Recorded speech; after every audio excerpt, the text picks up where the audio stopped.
Board Director here at the club. Our guest today is the Prime Minister Anthony Albanese, fresh from his nationally televised address last night here at the club for his first press club address of the year. Now, it's a little later than usual, but there's been a little more than usual going on. The conflict in the Middle East triggering the worst, one of, if not the worst, energy crises we've ever experienced, disrupting global oil supplies and sending petrol and diesel prices soaring. With the Strait of Hormuz still closed, Australia is sourcing its fuel from further and further afield. But in the middle of all of this uncertainty and volatility, the government's putting together what the Prime Minister says will be its most ambitious budget yet. To hear all about it, please welcome the Prime Minister.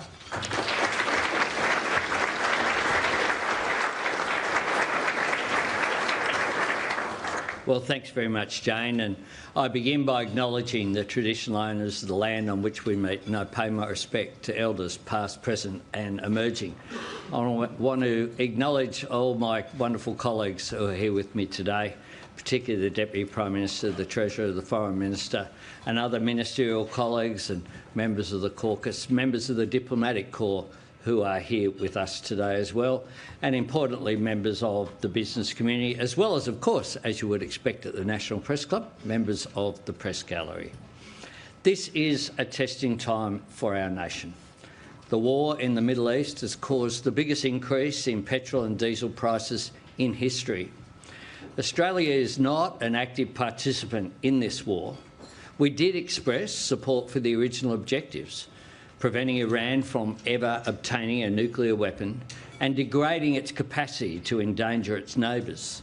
Despite its indiscriminate attacks across the region, Iran's air force is degraded, its navy is degraded, its military industrial base is degraded, and so too is its capacity to launch missiles. That is a good thing. And now those objectives have been realised, it is not clear what more needs to be achieved or what the end point looks like. What is clear is that the longer the war goes on, the more significant the impact on the global economy will be. Not just the price of fuel, but everything that relies upon fuel, literally everything that moves. We started seeing those price spikes the day that the Strait of Hormuz closed, and we will still be dealing with these challenges even after it is open. This war may be on the other side of the world, but it's causing real pain here for farmers, truckies, small businesses and families. Our government understands this and we're acting on it. While we cannot control when this conflict in the Middle East will end, we can determine how we respond here in Australia, and we can decide how we work together to help each other through. We can choose what we build together so we come out of this stronger, more self-reliant and more resilient. And that is what I want to focus on today. The immediate actions we're taking to secure our fuel supply and to shield our economy. The preparations we're undertaking as the situation evolves. And every bit as importantly, the changes we need to make to prepare our economy for the future. We do not need to wait for this global crisis to be over to learn its lessons. We can and we must act now to keep jobs here and create new ones, to strengthen our economic sovereignty, our energy security and our national resilience, to make the most of our resources and make more things here, so that Australia is not always the last link in the global supply chain, that instead we stand on our own 2 feet. We navigate global uncertainty our way, the Australian way, looking after people, holding true to our values of fairness, aspiration and opportunity for all, and holding on to everything that brings us together as Australians and sets us apart from the world, everything that makes this the best country on earth. Now, I understand that when people hear the economic impacts of this moment compared to the pandemic, they flash back to the harsh restrictions of those times. That's why I'm taking every opportunity in the Parliament, at press conferences, on social media, in last night's address and here at the National Press Club to make it clear to all Australians that while there are significant challenges ahead and common sense changes required, this will not be like COVID. partly because the nature of this global crisis is very different, but also because we've learned from that time, and we are deliberately taking a different approach. You can see that with the National Fuel Security Plan adopted by National Cabinet, making sure that leaders at all levels of government and from both sides of politics are on the same page, taking sensible steps now so we're better prepared for what is ahead, and being clear about what we want life to look like here in Australia, even as the global situation becomes more challenging, so we do not have a repeat of the social dislocation of COVID, when people's financial stress and anxiety about the world was compounded by being cut off from family and friends and community, and trust in government and institutions was eroded by rules that seemed both completely inflexible and constantly changing. Our focus is keeping Australia moving and keeping Australia open, keeping our schools open, keeping national and local sport going, major events and community festivals vibrant and strong, keeping hospitality and all those industries that rely on people getting together open for business, making sure we can still spend time with our loved ones and friends at Easter, and that we come together as a nation to pay our respects on Anzac Day. Keeping Australia moving means keeping our truckies on the road, our miners and tradies on site, making sure essential workers can be there for the people who count on them, and making sure our farmers and growers and producers can keep getting their food and fibre into supermarkets and onto ships for export. We're encouraging a voluntary, common sense approach. Take working from home for example. For many families, this is already an essential part of the weekly routine, and where it works for businesses and individuals, it makes sense. We're also encouraging people who can catch public transport but currently choose to drive to make the switch, because that builds our reserves and saves fuel for people who have no choice but to drive. People in areas without reliable public transport, hospital nurses and shift workers commuting at all hours, or tradies who need their ute to do their job. To keep Australia moving, our government has moved quickly. We've cut the fuel excise in half for 3 months, cutting the tax on petrol and diesel by 26 cents per litre. And this morning, importantly, we have reached agreement with the states and territories to deliver a further cut in the fuel tax by returning their GST windfall to Australians. What this means, give the states and territories a clap.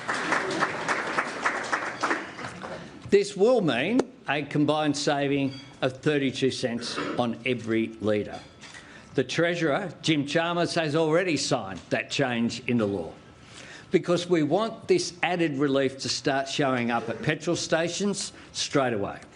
For our truckies, we're cutting the heavy vehicle road user charge to zero. We've taken unprecedented action to underwrite industry and bring shiploads more fuel and fertiliser to Australia. We've changed the law so that all the fuel made in Australian refineries stays on shore. We've given the ACCC new powers to crack down on petrol stations that do the wrong thing by their customers. And we will pursue every option to ensure the increases that might be there in coal or gas prices do not flow into electricity prices. Today I announced that under our Economic Resilience Program, we will make available $1 billion in interest-free loans for manufacturing and fuel businesses dealing with the economic costs of this conflict, truckies, freight companies and fuel and fertiliser producers. These firms are not just being affected by this global crisis, they are essential to Australia getting through this crisis as well. So our government will extend their credit to help them and the farmers and producers who rely on these supply chains to weather the storm. This is just another way we're acting to get ahead of issues. No government can promise to eliminate the pressures the global crisis will impose, but we can be a buffer against the worst of it, a shock absorber in a time of global shocks. And we will do everything we can to protect the Australian people from what the world throws at us. Providing stability and security amidst uncertainty does not mean standing still while the world changes around us. It means anticipating and creating change, true to Australian values and in Australia's interests. Because if people feel like the economy isn't working for them, if they're putting in the effort but they're not seeing the reward, if planning for the future feels like a luxury, then government cannot provide stability just by keeping things as they are. There is no security in maintaining a status quo that doesn't work for people. Economic reform that drives growth, boosts productivity, helps tackle inflation and lifts living standards is always necessary. And in times of uncertainty such as this, it is urgent.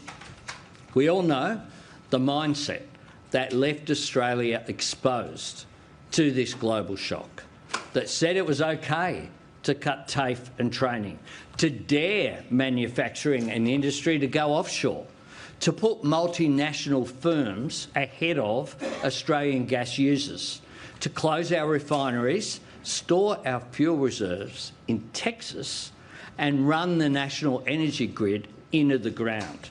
And that Australia could get away with this because there would always be someone else, somewhere else, who would sell us what we needed cheaper than we could make it ourselves. This approach put our nation in this position of vulnerability. It certainly will not take us out of it.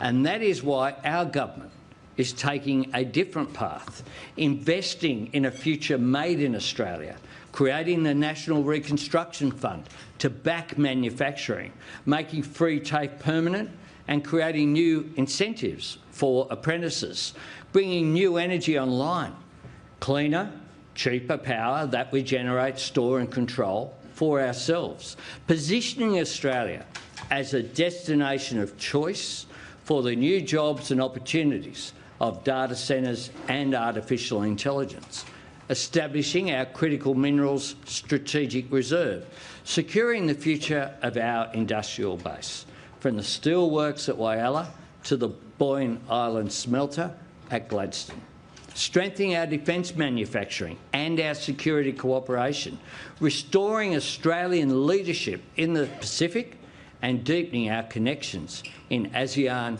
and APEC, investing in the jobs and skills and infrastructure for AUKUS, a landmark security treaty with Indonesia, a new alliance, our first since 1951, with Papua New Guinea, and importantly, diversifying our trade links and economic partnerships too, because making more things in Australia doesn't mean doing less in the world.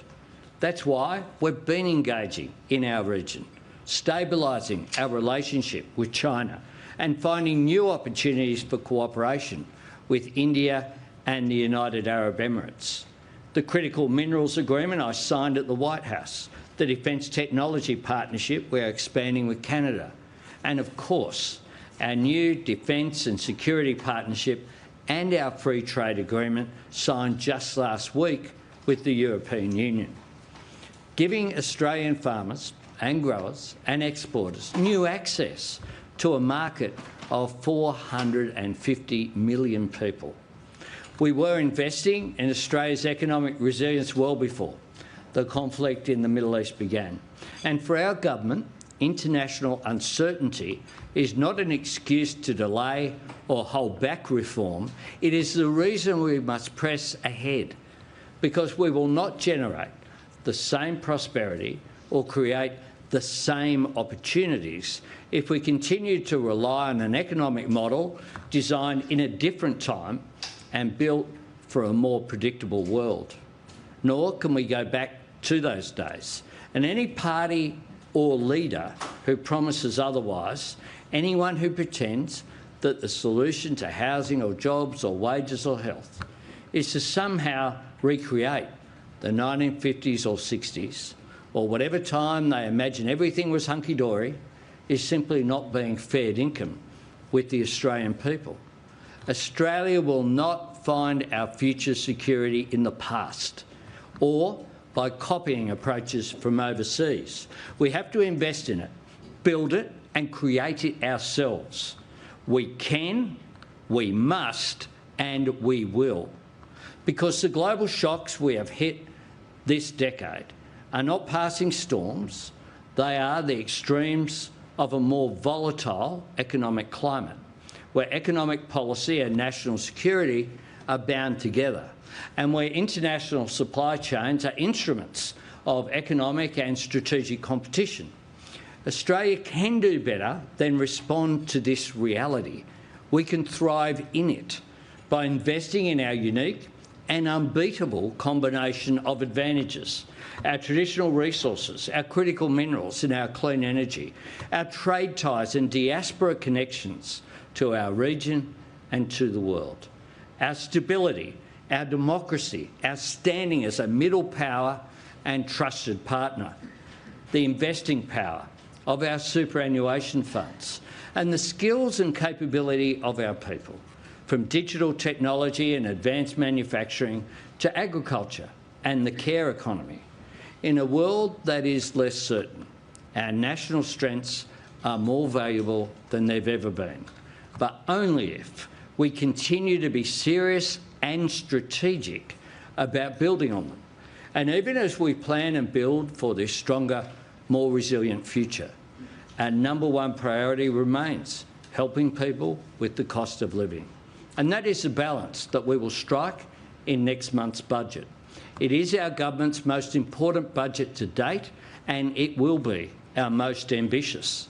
It has to be. The scale of the challenge facing us and the breadth of opportunities ahead of us demands that ambition and that urgency. And our Australian character demands that ambition too. That's what I mean when I talk about progressive patriotism, uniting to celebrate what we have, but working together to make it better, recognising that because we live in the best country in the world, we have a responsibility to build for the best and to empower every Australian with the opportunity to be their best as a matter of national pride and in order to realise our national potential. Some of you have probably heard me say before that you have to be prepared to learn something new every day. And one of the things that I've learned in the 4 years I've had the extraordinary honour of serving as Australia's Prime Minister is that no matter how consuming an issue appears, you can't just drop everything else. You have to keep up the tempo on other issues. You have to maintain that momentum of delivery.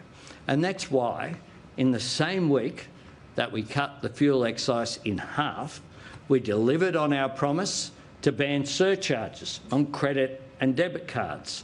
We backed wage rises for 18, 19 and 20-year-olds who, for the first time, will be paid like the adults that they are. We legislated against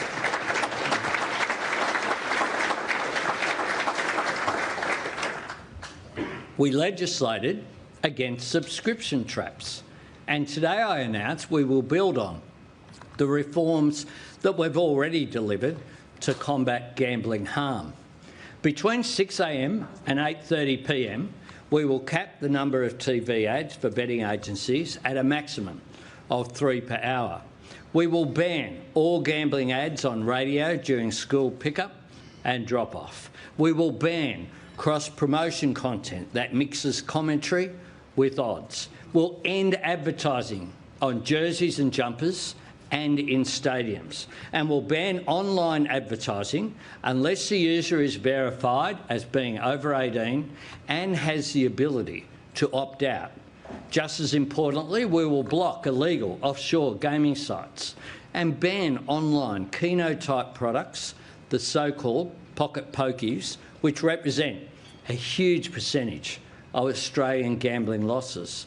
And we will keep building on the success of BetStop, promoting and strengthening a program that is changing lives.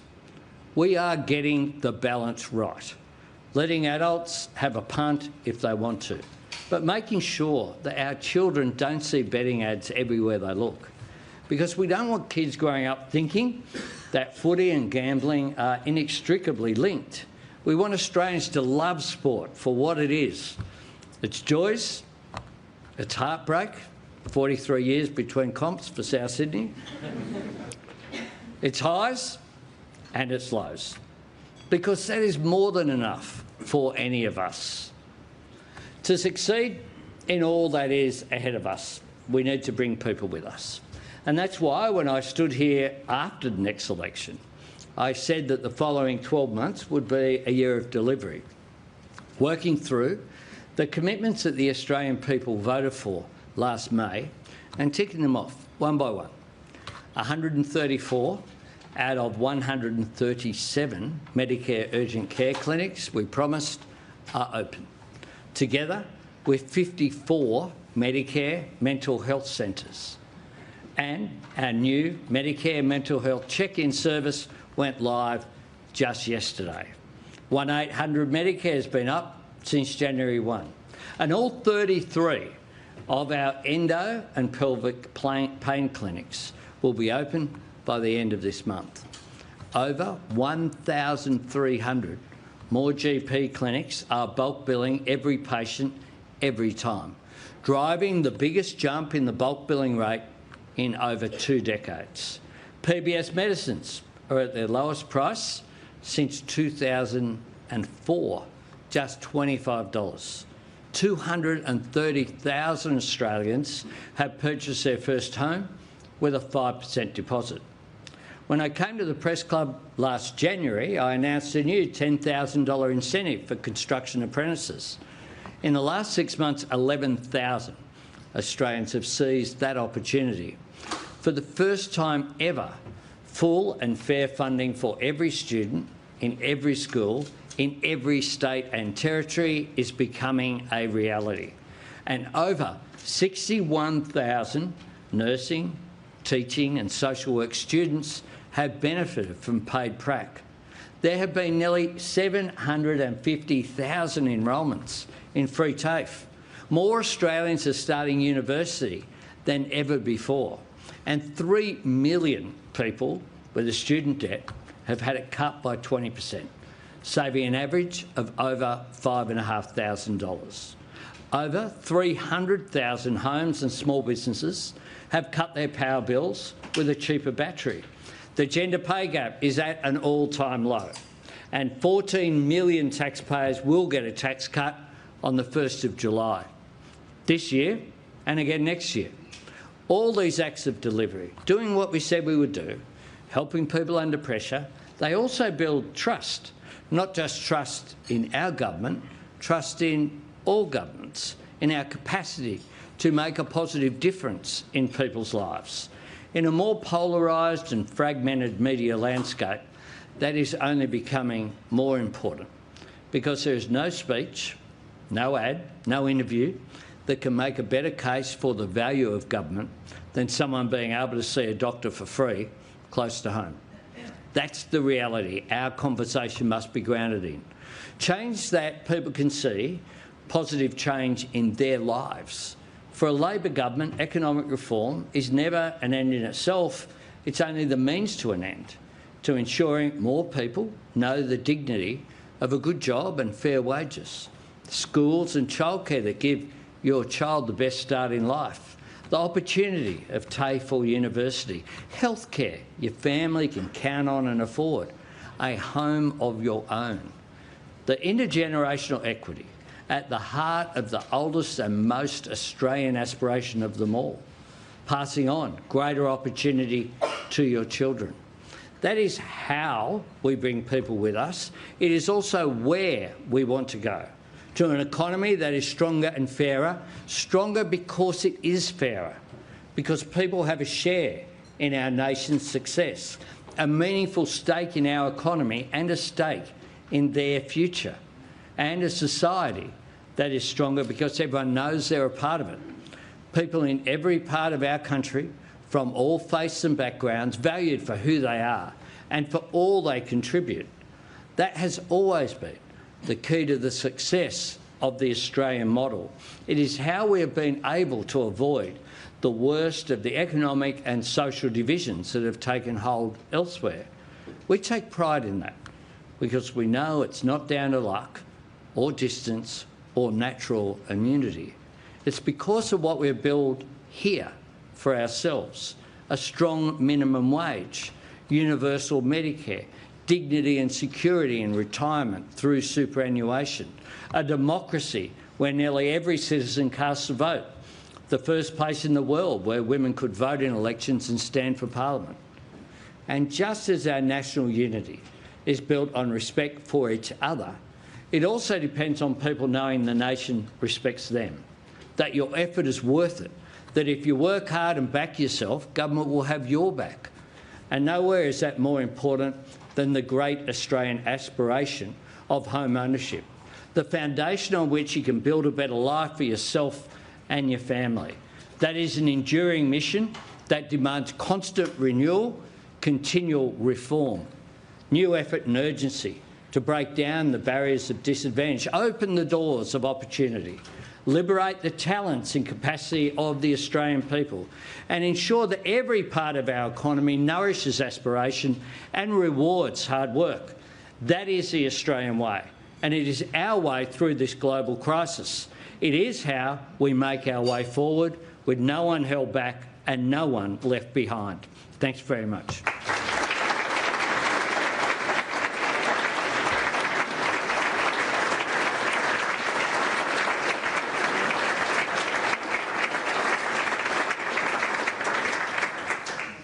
Prime Minister, thank you for your address today. It's very detailed and lots of questions will be coming from the journalists here today. But I wanted to start by asking about the crisis we're currently in and the wake-up call that I feel it's presented Australia. As you say, we're an island nation. We import the vast majority of our liquid fuels. We're at the end of a very long supply chain. So I'm wondering, what is your government's long-term plan to make Australia either self-sufficient or far more self-sufficient when it comes to liquid fuels? We have to be more self-sufficient and less vulnerable. We had, fortunately, at the beginning of this global crisis, we had the largest fuel reserves that we'd had in Australia for 15 years. And importantly, our fuel reserves were here, not in the United States. Now, 6 of our refineries were open when we left office in 2013. When we came back in 2022, there were 2. So if you look at what we've done, whether it's in Mount Isa, Whyalla, Nearstar in Tasmania, Gladstone, we have been prepared to intervene and not just say, oh, well, we'll just let the market operate and we won't worry about what happens because we'll be right, we'll get stuff from somewhere else. We've been prepared to intervene to make sure that we are more resilient and self-reliant. That's what the Critical Minerals Strategic Reserve that we announced during the last campaign was about as well. So it's that principle of a future made in Australia that I spoke about prior to 2022. I spoke about on this very platform, one of the speeches I gave as opposition leader.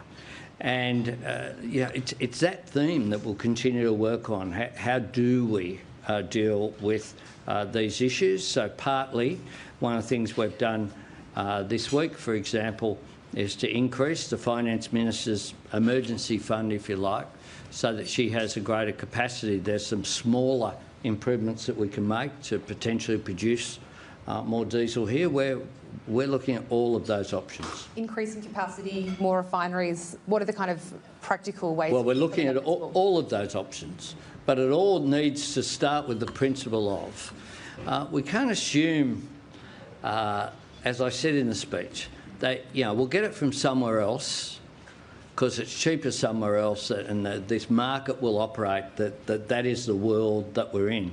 We are not. We're in a world where economic relationships are linked to national security. We need to continue to that. So if you like, the principle that we were elected on in 2022, which included in, I think it was the first or maybe the second budget reply I did, I announced the National Reconstruction Fund. It was about making more things here. It was about being more resilient. And it's that principle that, if anything, we need to now turbocharge rather than back away from. But we got, I think we were right in drawing that distinction prior to our election. We've been putting in place those measures since then in a range of areas, but we'll continue to do so.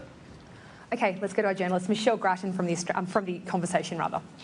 Prime Minister, there have been many calls for a super profits tax to take advantage of enhanced gas exports. What's your view of that sort of tax? How do you see the pros and the cons of it? I think it needs to be viewed in the context of where we are now. So one of the things that we've been very clear about, for example, is that just as we expect countries that supply us to stick to agreements which are there, we think it's very important that the contracts that we have be fulfilled completely with countries in our region. That's the quid pro quo, if you like. And I think that is very important as we go forward. So our priority, to be clear, our first priority is supply. Supply depends upon those relationships being adhered to. And some of the commentary that is there ignores a whole range of the issues. They take some select areas, pretend that there isn't a return to the Australian people from the resources sector, which is there, which is a real strength for us. So we'll continue to engage. The tax priority, the only tax policy that the government has adopted at the moment, of course, is the income tax cut that comes in on July 1. Thank you. Our next question is Dom Giannini from AOP. Thank you for your address, Prime Minister. Going back to the gambling announcement, a lot of the recommendations in the Murphy report haven't been addressed yet. A lot of them around harm minimisation, a levy to fund online gambling harm reduction, a duty of care, national regulators, stuff like that. Can you please explain why you haven't addressed those principles in this announcement and whether or how soon you're going to release a full response to the Murphy report? We will be tabling a response to the Murphy report on the first day that Parliament comes back, when it returns. Cabinet adopted these positions today. This is the position that we will take forward in legislation when Parliament resumes. One of the things that people are looking for here is certainty, and the government decides positions, not committees. Government can be informed by committees, but the government determines positions. And one of the things that sporting codes need, dare I say it, here at the National Press Club, TV channels that have broadcasting deals, all of that is tied up with certainty going forward. And what we will do is present a final position that we have. It's informed as well by the key elements going forward. Some of it is about the Murphy report, but the Murphy report isn't when it started and ended. And when we look at gambling as well, one of the things that I've said to some of the advocates, overwhelmingly, more than half of problem gambling is about poker machines. That's not covered by any of this at all. And so we will deal with things appropriately. With regard to a duty of care, we're considering a duty of care when it comes to online that's much broader than just this. So it's that context of reform is what we'll be taking forward. Thank you. Next question is from Phil Curry from the Australian Financial Review. Thanks, Jane. Thanks, PM. Look, just back to Jane's question, PM, on full fuel security. The 2019 election, your predecessor, Bill Shorten, had a policy to restore our fuel stocks to 90 days in accordance with the IEA requirement. The import fuel stocks, it was opposed then by the then government as prohibitively expensive. Is that, when you said to Jane, you know, you're looking at everything, is it your intention to try and return those stocks to 90 days? And do you think people now, experiencing what they're experiencing, may be prepared to say cop a levy at the Bowser when prices return to normal to help fund it? Well, just bear in mind that the 90-day reserve considered by the IEA isn't a reserve for domestic use. It's a reserve, as we've seen at the moment, for a global crisis to be released. So that's why it's there. One of the things about Australia, because of the size of our continent, is that the cost would be around about $20 billion annually. And the other thing is, because fuel can't be just kept, it has to be topped up, then the challenge for us is very different from a smaller country in Europe, for example, that has a larger population.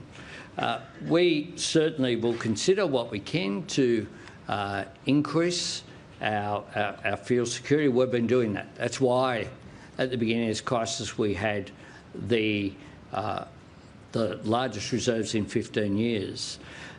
So we'll consider all those measures, but in a practical way going forward as well, because you've got to look at opportunity costs as well of what the best method is to increase fuel security. That is certainly what we'll be examining. Without, 2019 is a long time ago. We've moved on, and we'll continue to examine what is the best policy to further increase that security. So there's a range of measures, there's biofuels, there's a range of new technologies as well that can add to our security. Cheers.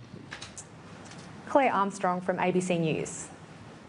Thanks, Prime Minister, for your address. In announcing these gambling reforms, you've pitched it as protecting Australian children. Australian adults lose about $32 billion a year to gambling. It's the highest per capita in the world. One of the measures talked about in the Murphy report is actually a full ban on ads. Something that ACMA has found is that partial bans tend to result in more ads being played when they are allowed. So why are you confident that these partial advertising restrictions that you've announced will actually deliver the protections not just for future generations, but the current one that is losing billions of dollars a year? Well, more ads can't be played. That's the point behind having a restriction. From the average, when we were talking about a couple of years ago, in 2024, for example, were eight. So 3 years is obviously cutting it by more than half.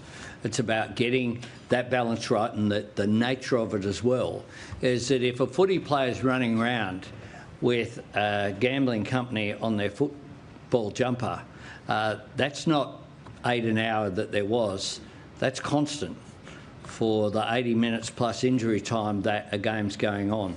We think we have got the balance right. I think that going forward, this is a significant reform. It's the most, to be clear, is the most significant reform on gambling that has ever been implemented, following previously the most significant reform that gambling had ever had, which was what we did in our first term. Paul Sakal from the Sydney Morning Herald and The Age. Thanks for moderating, Jane. Prime Minister, the President of the US has just spoken as you were getting up. I'm not sure if you've been briefed yet. You can take my question as being nearly verbatim quotes. He says that the US's war and efforts there are nearing completion.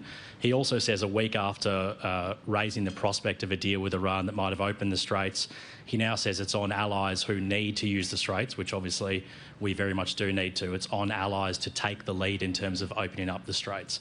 I wonder what your response is to his comments. Well, with respect, Paul, as much as I trust every journalist in this room, it's a bit hard to comment on President Trump's statement, which was, I think, done in part while I was sitting up here. But my position I've made very clear, which is we do want to see a de-escalation. As I said in my speech, the objectives of that President Trump outlined at the time of him launching the action against Iran have largely been achieved, and we want to see a de-escalation. We want to also see it taken into account the economic costs that this is having right around the world. Happy that he's nearing completion? Is that a welcome sign? I think that's totally consistent with what we are seeing, or what I've said, which is I want to see a de-escalation. Yes. Greg Brown from The Australian. Prime Minister, in your speech you talked a lot about ambitious reform, but it seemed to me it was through the prism of economic resilience. Is that what you're defining the reform in this budget as being about?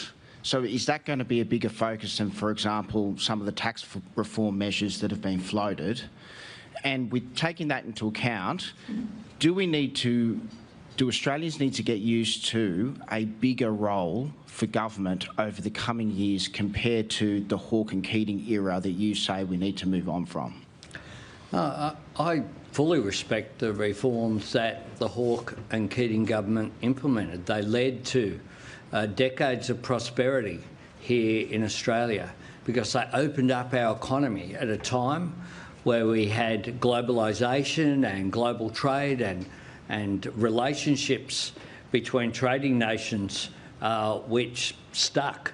The WTO, the emergence of the creation of APEC, which was in part an Australian creation, free trade agreements. What we're seeing now is a very different world, and Australia has to respond to that. And when it comes to economic resilience, it means two things. It means not being at the end of supply chains, so the establishment of a Future Made in Australia agenda, but it also means, as my speech said as well, it's about that social licence and social cohesion as well, giving people a stake in the economy. I think that is very much a part of economic resilience as well. Young people feeling like they can get a fair crack. That's why we did the student debt relief. That's why we need to look at issues including whether younger generations think they'll ever get into home ownership.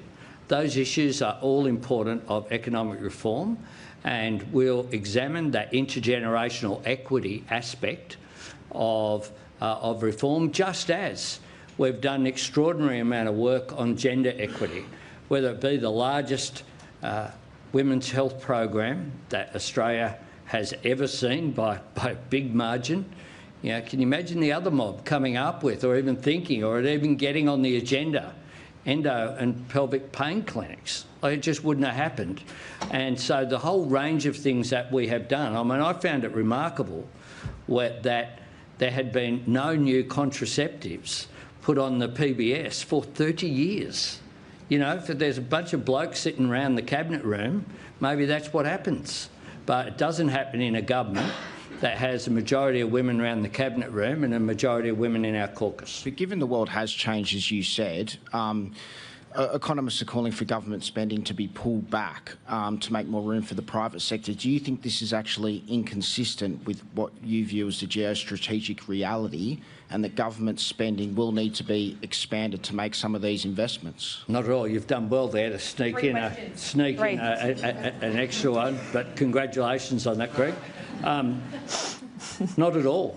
We'll continue to look for sensible savings. We've had $114 billion, I think the figure is, of savings so far. We've saved massive amounts in terms of where debt would have been and where it was projected to be. We produced 2 budget surpluses and lower deficits than they anticipated when they handed down their budget in March 2022. We'll continue to have savings in this budget, as much as there are only 2 sorts of people in my cabinet: those who are on the ERC and those who are glad they're not, because they have more time. Okay, our next question is Andrew Probyn from the Nine Network. Prime Minister, Donald Trump in recent days and weeks has abused his oldest allies. He started a war without consulting those allies, and he's used military assets that have Australians serving on them, including nuclear submarines. What work needs to be done to rescue the social licence for the $350 billion AUKUS Pact? The US alliance is our most important. That remains the case, and we've relied upon it. 1951 was when it was formalised, but the truth is it was really formalised in World War II by John Curtin, when he said Australia looks to America. And ever since then, they're our most important military partner. The AUKUS relationship makes sense for us. If you look at what we are doing, whether it be the nuclear-powered submarines that we'll be building at Osborne in South Australia, whether you look at the work, job creation and flow-on benefit for high-value manufacturing in Western Australia in particular, but also the reports today of my friend, the Defence Minister, working with his German counterpart when he was here, going to look at,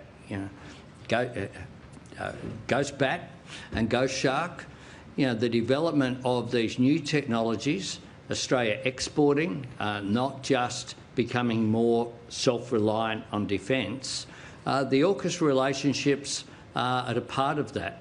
So one of the things that my government is really proud of is that we have cemented our relationships with our traditional partners, the United States and the United Kingdom, but we haven't said that's enough.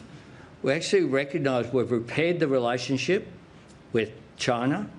We have strengthened the relationships with ASEAN nations, cemented the ties with our North Asia trading partners, South Korea and Japan, as well as the role that we're playing in the Pacific Island Forum, and looking towards the emerging superpowers, India and Indonesia, for the opportunities that that presents. But do you concede that Donald Trump has damaged the social licence for AUKUS?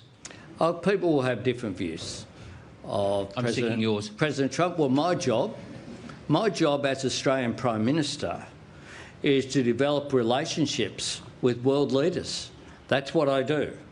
And that is what I have done. With some scepticism from some of your colleagues over whether I could do that or not. We're able to talk. We've had 3 face-to-face engagements, multiple phone calls. That's important because it's in Australia's national interest. Trudy McIntosh from Sky News. Prime Minister, to continue the theme of President Trump, you said at the start of your address here it's not clear what more needs to be achieved when it comes to Iran. So to be clear, is your message that you want this war to end now, or can you live with the 2 to 3 week timeframe that the President has laid out? Well, to be clear, as I've said, and people are aware, Australia wasn't consulted before this began. The United States is a sovereign state, and they are the world's largest economy. And President Trump, I think, will continue to make announcements. What I have said very clearly, though, is that I do want to see a de-escalation, and I want there to be recognition as well, greater clarity about how this ends. And I haven't seen, to be fair, the timing of President Trump's speech, so I'm reluctant to talk about what he's the content of his speech, but I've been pretty consistent about this as well, that we need to account for what the end point is here and what the objectives are, and that the objectives that were originally put forward by President Trump, I think, have largely been realised. Our next question is Mark Riley from 7 News. Mark Riley from 7. Prime Minister, your address to the nation last night. The previous 2, during COVID, Scott Morrison announced $18 billion underwriting the economy, JobKeeper. In the global financial crisis, Kevin Rudd announced about $10 billion, including stimulus checks to families to underwrite the economy.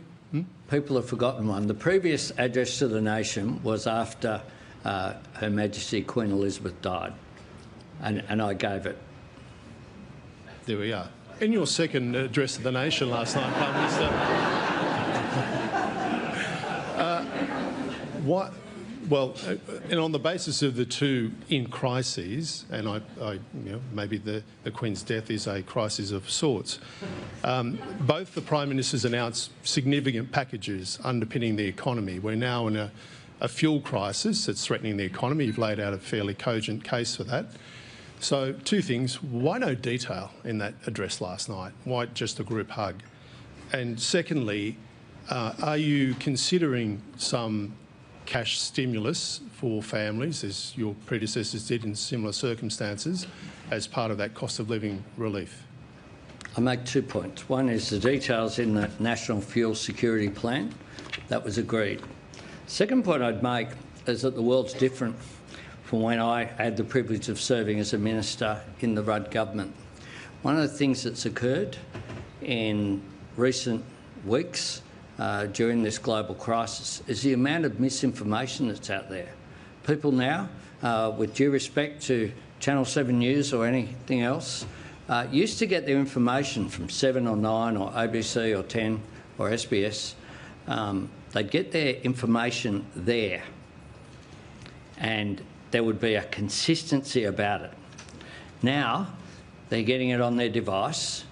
It's telling them all sorts of things that aren't true.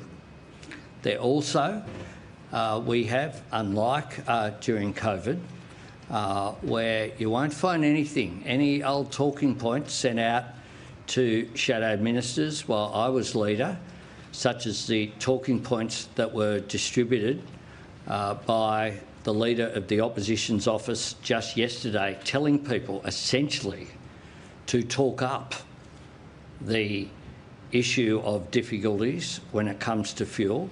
You won't find that. We acted responsibly. So I took the opportunity to talk directly to the nation. That is more important than ever, because the nature of noise that is out there, the conspiracy theories that are out there, which are allowed, which propagate, which we can't do anything about, and you know, we can't wish the world was back so that everyone got their news at 6 p.m. or 5 or 7 when they watch TV at night, or they all read their paper that they held in their hands. And because of that, it is now more important than ever that people take every opportunity.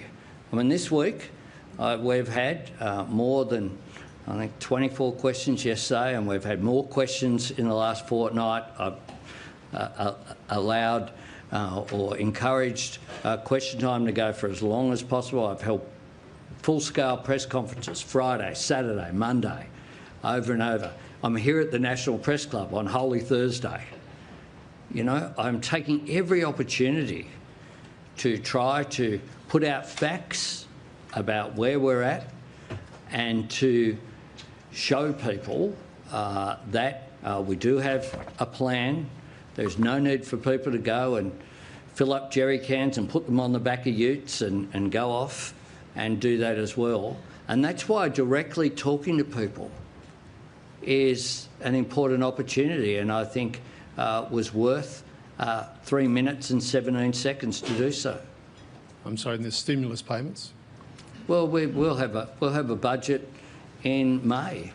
We'll have a budget. It's 5 weeks away. We're working through all of those issues, but I'll tell you what a stimulus payment is. It's a tax cut that's coming in July. It's the difference that we've made in terms of fuel security of 32 cents off every litre.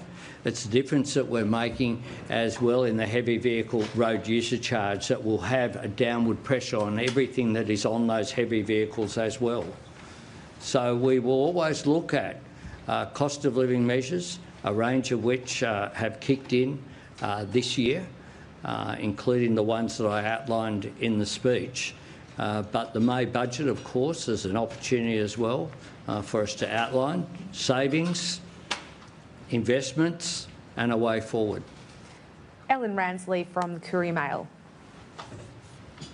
Thanks, PM. Just to follow up on Rals's question, I just wanted to refer you to a comment that was left under your video on Facebook last night that has about 2,700 That's always, likes. always a mistake. Never read the comments. I think this one taps into the national mood, if you'll allow me. Hello, Prime Minister. Please reserve addresses to the nation for things of importance, such as a declaration of war, an announcement of a pandemic or lockdowns, or something of national significance. Reassurance for the public can be done as a social media campaign or press conference. Being told hours in advance that our national leader is going to address us on our television sets at an predetermined time slot can cause a lot of anxiety for people thinking that it's going to be something dire. For 8 hours yesterday, we heard people were going out to the Bowser, fearing fuel rationing, preparing to work from home. There was a lot of anxiety in the community in that 8-hour window.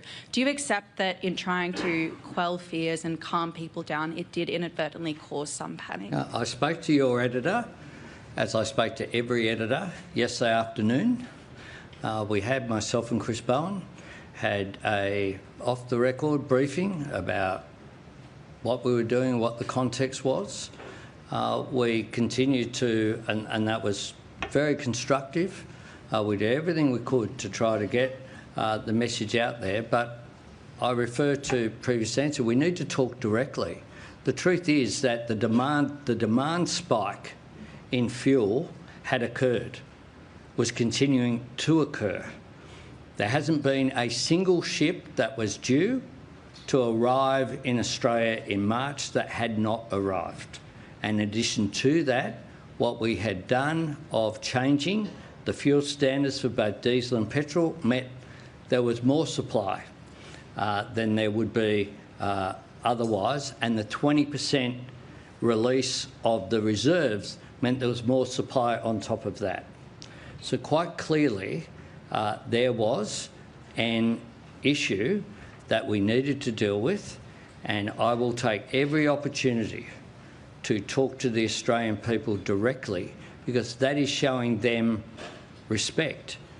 And I respect everyone's right to have a comment and a view, but a social media post didn't stop the, in some cases, 100% increase in demand on fuel that had occurred, even though that information has been out there very directly. Matthew Franklin from Capital Brief. Hi, Prime Minister. Matthew Franklin from Capital Brief. Hey. Earlier in the week in Parliament, this is a different topic altogether. In Parliament, you were accused of having a secret plan to expand the size of Parliament. That came because your Special Minister of State thinks it's a good idea. You said at that in question time you were highly satisfied with the 94 of 150 seats you hold in the House of Representatives, and you didn't think that your National Secretary would be happy if you tried to upset that. At the end of the table here sits the one of your senators for the ACT who represents 228,000, I believe, ACT people. People in Tasmania, your senators, represent 80,000 people or thereabouts.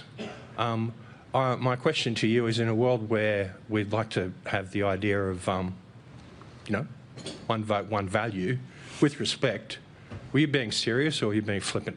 No, I was being very serious about the House of Representatives and the quotas which are there. It's in our constitution that Tasmania have 5 seats, and that isn't going to change. And I was very serious about the fact that, in my view, and people will have different views, but I have never been engaged for 1 minute about an expansion of the size of the House of Representatives. I know that's not a uniformly held view, and that's fine, because there's an argument about when I was elected there were about 90,000 people, I think, in my seat, and now there's about 145,000. I understand all of that. But in today's world as well, I mean, I have to respond to the real world as it is.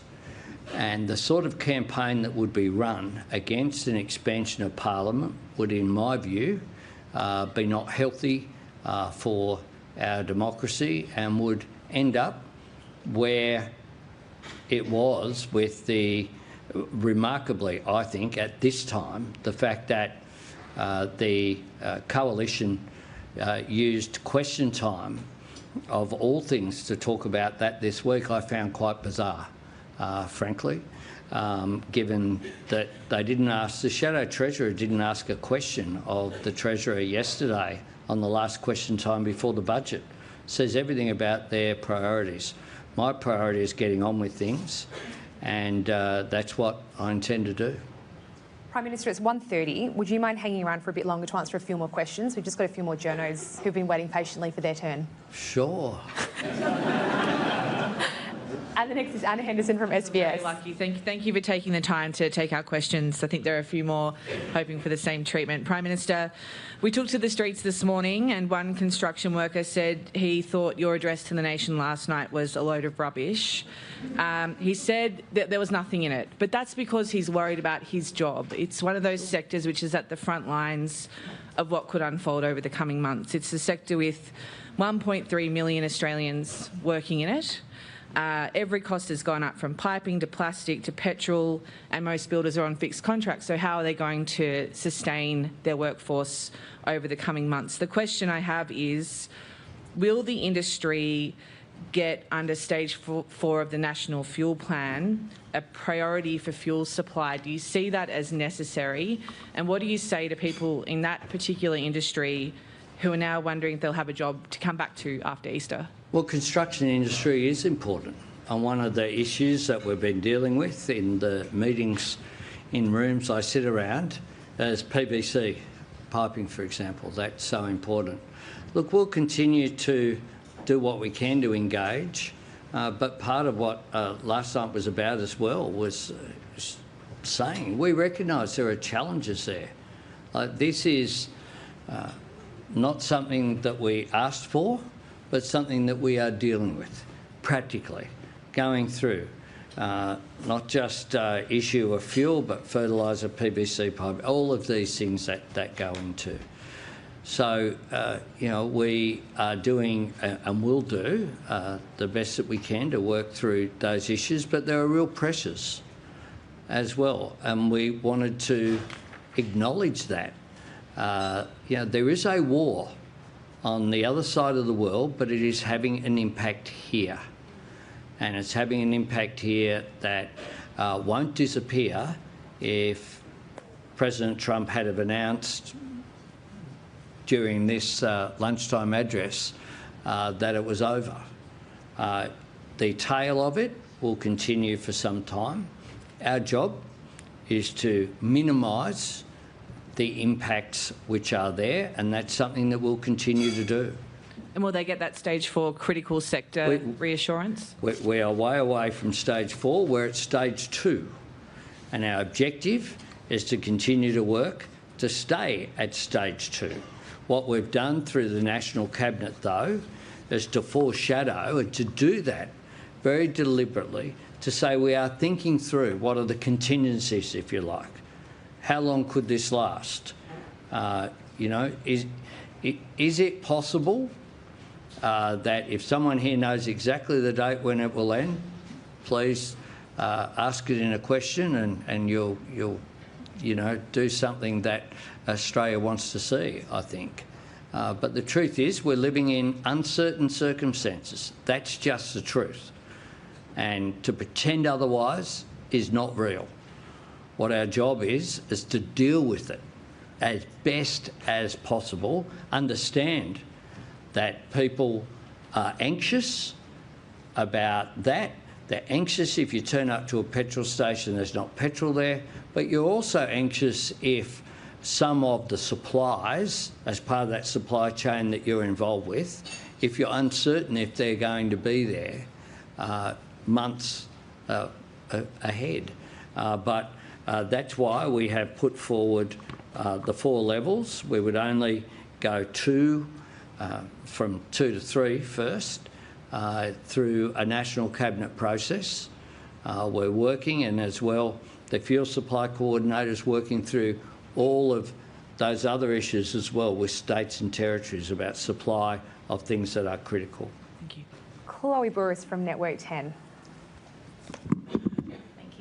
Thank you, Prime Minister. Chloe Burris from Network 10. I'd actually like to just follow up on your answer to Anna's questions. You say, obviously, there are a lot of uncertainties, but I think the public was looking to your national address last night for some clarity. So when you talk about the challenges ahead, can you be a bit more specific about what that is, how bad it could be, and what that looks like for the average Australian family or worker?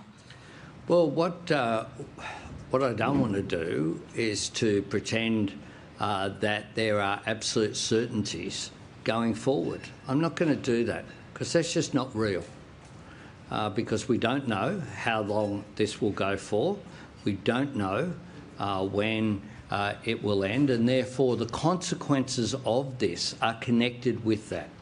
What we can do is to say where we are now, to encourage voluntary measures, which is what we're doing, encouraging people to take what they need, to keep the economy moving, to make it very clear that we're not in a position of saying this is like COVID, which is one of the things that has been around over recent weeks.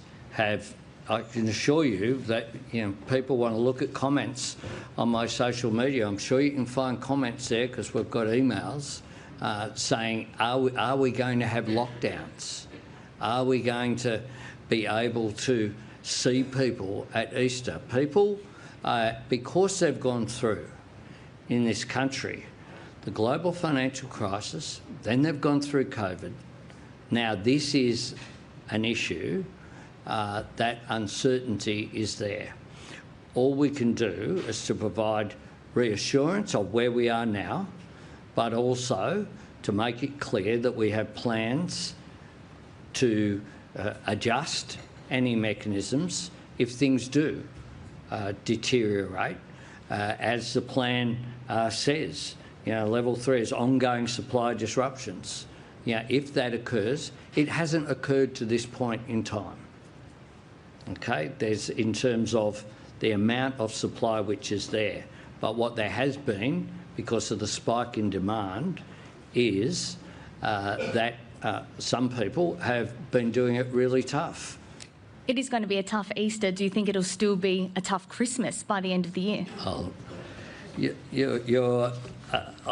We will come through this. We will come through this, and my job is to provide appropriate reassurance, which is what we are doing, that governments are working together. There were reports, for example, that the states and territories hadn't agreed to the GST to further reduce fuel costs. Those reports have been proven to be not correct. How? Because we're able to work with different state and territory governments across the political spectrum to achieve an outcome that is in the national interest. We'll continue to do that each and every day. On that note, please join me in thanking the Prime Minister for his press conference address today.